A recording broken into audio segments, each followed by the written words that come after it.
On this wonderful day when we are gathered together to celebrate your academic success, I have decided to talk to you about the benefits of failure. And as you stand on the threshold of what is sometimes called real life, I want to extol the crucial importance of imagination. These may seem quixotic or paradoxical choices, but bear with me. Looking back at the 21-year-old that I was at graduation is a slightly uncomfortable experience for the 42-year-old that she has become.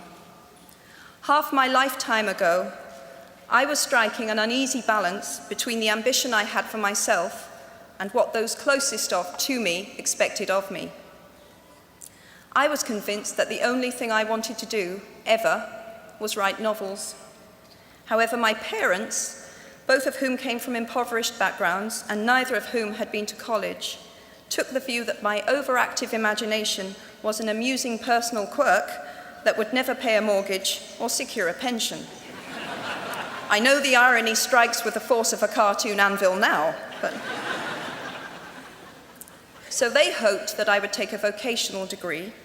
I wanted to study English literature. A compromise was reached that in retrospect satisfied nobody, and I went up to study modern languages.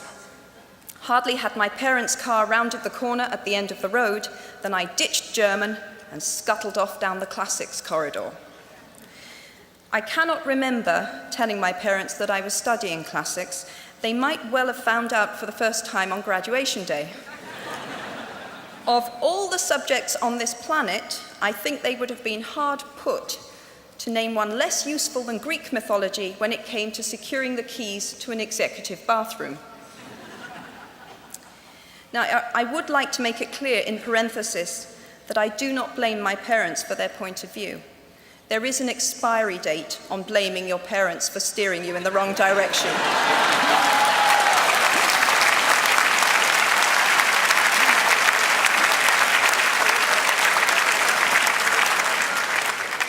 The moment you are old enough to take the wheel, responsibility lies with you. What is more, I cannot criticize my parents for hoping that I would never experience poverty. They had been poor themselves, and I have since been poor. And I quite agree with them that it is not an ennobling experience. Poverty entails fear and stress, and sometimes depression.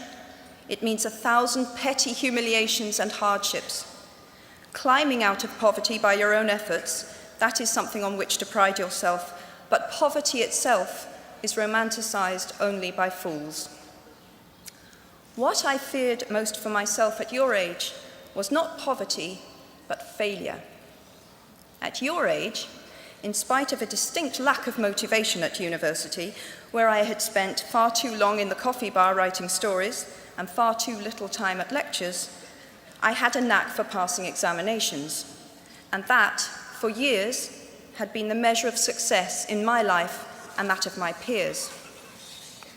Now, I am not dull enough to suppose that because you are young, gifted, and well-educated, you have never known heartbreak, hardship, or heartache. Talent and intelligence never yet inoculated anyone against the caprice of the fates, and I do not for a moment suppose that everyone here has enjoyed an existence of unruffled privilege and contentment. Ultimately, we all have to decide for ourselves what constitutes failure. But the world is quite eager to give you a set of criteria if you let it. So I think it fair to say that by any conventional measure, a mere 7 years after my graduation day, I had failed on an epic scale. An exceptionally short-lived marriage had imploded, and I was jobless, a lone parent, and as poor as it is possible to be in modern Britain without being homeless.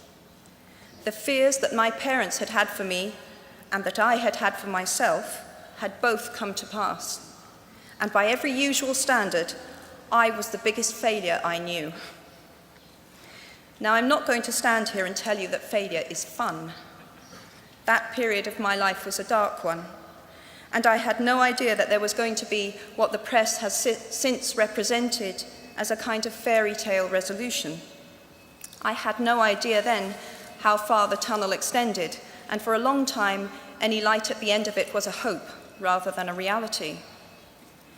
So why do I talk about the benefits of failure?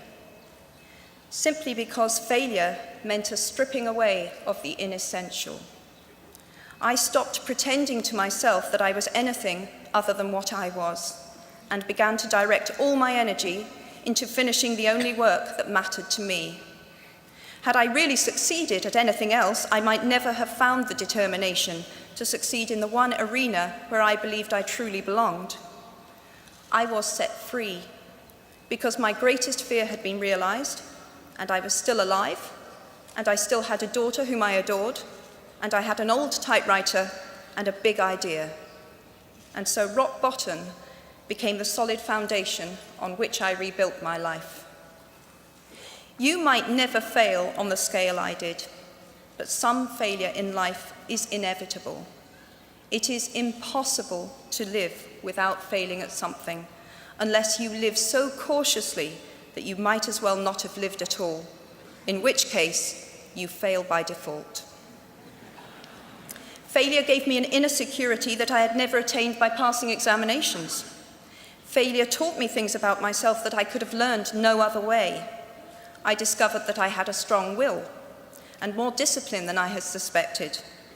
I also found out that I had friends whose value was truly above the price of rubies. The knowledge that you have emerged wiser and stronger from setbacks means that you are, ever after, secure in your ability to survive. You will never truly know yourself or the strength of your relationships until both have been tested by adversity. Such knowledge is a true gift for all that it is painfully won, and it has been worth more than any qualification I ever earned. So given a time turner, I would tell my 21-year-old self that personal happiness lies in knowing that life is not a checklist of acquisition or achievement. Your qualifications, your CV, are not your life, though you will meet many people of my age and older who confuse the two.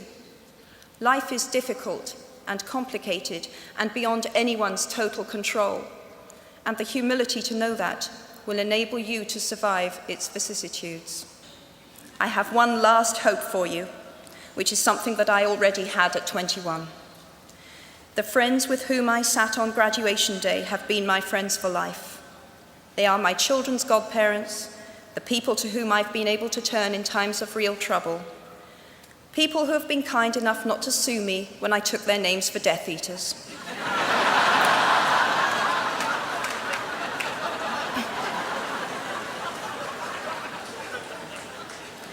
At our graduation, we were bound by enormous affection, by our shared experience of a time that could never come again, and of course, by the knowledge that we held certain photographic evidence that would be exceptionally valuable if any of us ran for Prime Minister. So today, I wish you nothing better than similar friendships. And tomorrow, I hope that even if you remember not a single word of mine, you remember those of Seneca, another of those old Romans I met when I fled down the classics corridor in retreat from career ladders in search of ancient wisdom. As is a tale, so is life. Not how long it is, but how good it is what matters. I wish you all very good lives. Thank you very much.